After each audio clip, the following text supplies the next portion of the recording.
ఈరోజు ఈ వాక్యం వింటున్న దైవజనమా, మీరు రక్షించబడి ఎన్ని సంవత్సరాలైందో నాకు తెలీదు.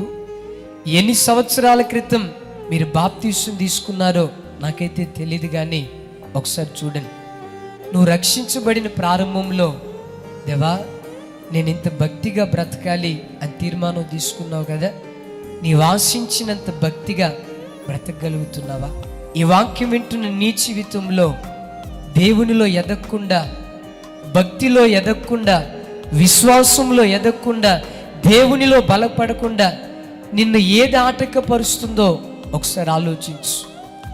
నీ కళ్ళల్లో ఉన్న బలహీనత దేవునిలో ఎదగకుండా నిన్ను ఆటంకపరుస్తుందా?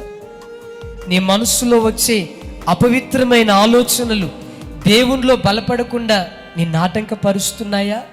లేకపోతే నీ నోట్లో నుంచి వచ్చే అపవిత్రమైన మాటలు దేవుడు ఆశించినంత పవిత్రంగా ఒకవేళ నువ్వు బ్రతకలేకపోతున్నావా? ఒకసారి ఆలోచించు. దేవుని ఆశ ఏంటో తెలుసా? ప్రతివాడు ఆ బలహీనతను దూరపరుచుకుంటూ ఆత్మీయతలో ఉన్నత శిఖరాలు మనం అధిరోహించుదుము గాక. మనం ఎక్కాల్సిన పర్వతం ఒకటి ఉంది, అదే యెహోవా పర్వతం.